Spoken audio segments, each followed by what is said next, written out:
El pasado miércoles comenzábamos el tiempo de Cuaresma, este tiempo litúrgico fuerte en el que la comunidad cristiana, los que seguimos a Jesús, nos preparamos para celebrar la Pascua. Tenemos siempre en el horizonte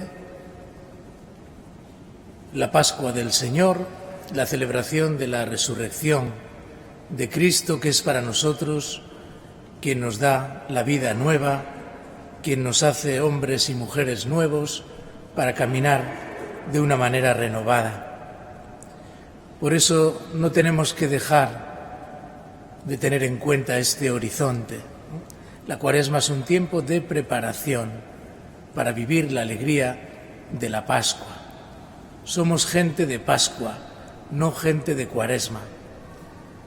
Pero durante este tiempo la Iglesia nos propone que nos preparemos y que hagamos como un camino espiritual en el que tratamos de combatir contra las fuerzas del mal, contra el diablo que quiere apartarnos de la voluntad de Dios.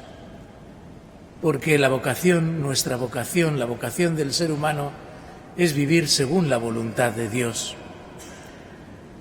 Este tiempo, pues, es un tiempo de combate en el que tratamos de vencer con la fuerza del Espíritu a las fuerzas del mal que tratan de apartarnos del camino y de la voluntad de Dios. Por eso, si estamos alejados del camino, nos conviene volver. Eso es, en definitiva, convertirse, volver a Dios, volver a mirar a Dios cara a cara, volver sobre nuestros pasos para volver a mirar a Dios al rostro, para no sentirnos desnudos por la vergüenza como les sucedía a Adán y Eva en el paraíso después de haber caído en el pecado. Dicen que en la Iglesia no hablamos ya del pecado. Quizá antiguamente, quizá hace 100 años, 50 años, se hablaba demasiado del pecado y poco de la gracia. Todo era pecado. Los comportamientos, pues muchas veces se convertían en la obsesión del creyente. Y en esta lucha en este combate por alejarnos de la fuerza del mal, pues poníamos demasiado énfasis quizá en superar limitaciones humanas, defectos de nuestro propio carácter y cosas similares. Pero el pecado es algo mucho más profundo. No tiene que ver con las cosas puntuales. Ciertamente la fuerza del mal y del pecado asoma en esas cosas puntuales, pero el pecado es algo mucho más radical. Decía Lutero que el pecado es tener un corazón encorvado sobre uno mismo. Hemos visto hoy en las lecturas que el gran pecado es la desobediencia, olvidarnos de Dios, enroscarnos sobre nosotros mismos. Y cuando nos enroscamos sobre nosotros mismos, cuando nuestro corazón se enrosca sobre sí mismo, desde el egoísmo, nos olvidamos de Dios, nos olvidamos de los demás y nos olvidamos también de los pobres. Por eso esta Cuaresma lo que nos invita a hacer, acordaos de la lectura primera del miércoles de ceniza, es que rasguemos nuestro corazón y no nuestras vestiduras. De lo que se trata es de volver a la verdad más profunda que tiene el ser humano, que es vivir unido a Dios. Las fuerzas del mal, el diablo, lo que quiere es desunirnos de Dios. Ese es el papel del diablo, ¿verdad? Es dividir, separarnos de Dios. Por tanto, ¿qué significa pecar? Pecar es separarnos de Dios, olvidarnos de Él y desde la autosuficiencia pues pensar que podemos hacer la vida sin necesidad de Dios. La palabra obedecer viene del latín, ¿verdad? Ob audire, escuchar bien, escuchar atentamente sería la traducción más exacta. ¿Qué es desobedecer? Desobedecer es dejar de escuchar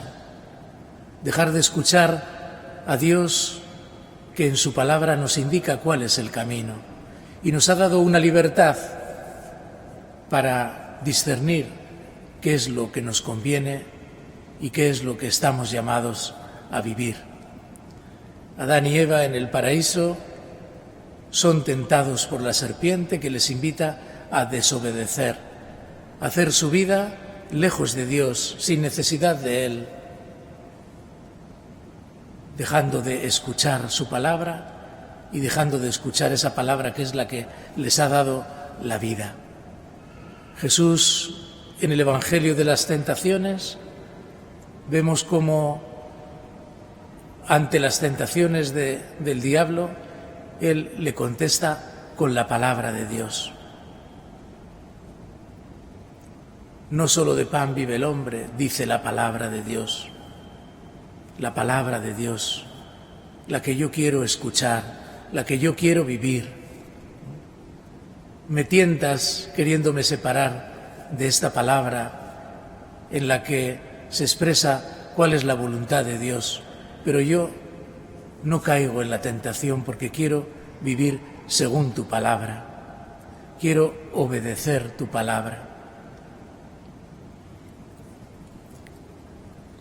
Cuando los jóvenes van haciéndose mayores y van alcanzando la madurez, decimos que una persona madura en la medida en que sabe conjugar en su vida la libertad con la responsabilidad. Dios nos ha hecho libres, pero nos ha hecho también responsables. Por eso, lo importante es conjugar bien estas dos cosas y que nuestra libertad sea siempre una libertad responsable. Haz todo lo que quieras, pero haz todo lo que debes. Y en esa combinación de libertad y responsabilidad, pues las personas van madurando y van adquiriendo pues la madurez, que sabe situar la libertad y la responsabilidad en su justo punto. Pues bien, ante Dios nos sucede algo parecido. Dios nos ha hecho libres, pero en obedecerle no está cortando nuestras alas, sino que precisamente obedeciéndole llegamos a nuestra plenitud, siendo libres y siendo responsables, tratando de cumplir su voluntad que nos expresa en su palabra. El hombre se hace maduro, se hace responsable y vive correctamente ante Dios. A veces pensamos que no le necesitamos y ahí entra nuestra autosuficiencia respecto a Él y al final acabamos perdidos, acabamos, como dice la lectura del Génesis, acabamos desnudos, como Adán y Eva. Se les abrieron los ojos y descubrieron que estaban desnudos. Cuando se dieron cuenta de que se habían alejado de Dios, les entró vergüenza, porque ya pues no estaban ante aquel que les ha creado y ante el que no tienen nada que temer, ante un Padre bueno, sino que estaban pues escondiéndose de su vergüenza. Pues vamos a pedir hoy al Señor que en este tiempo de Cuaresma seamos capaces de comprender existencialmente que estamos llamados a vivir siempre mirando cara a cara a Dios, que estamos llamados a vivir haciendo su voluntad, escuchando su palabra, tratando de obedecer y de cumplirla, y que en ese cumplimiento y en esa obediencia está nuestra verdadera felicidad. Alejados de Él no podemos nada, unidos a Él lo podemos todo. Que tengamos pues un tiempo de Cuaresma en el que seamos también capaces de reconocer qué cosas en nuestra vida nos alejan de su palabra, nos alejan de su voluntad, en definitiva, nos alejan de la vocación más profunda que tenemos todos y cada uno de nosotros. Pidámosle al Señor que nos ayude a descubrirlo y tengamos siempre la alerta encendida de que todo esto también pasa por los demás. Si me alejo mucho de mi hermano, es que estoy poco cerca de Dios. Que así sea.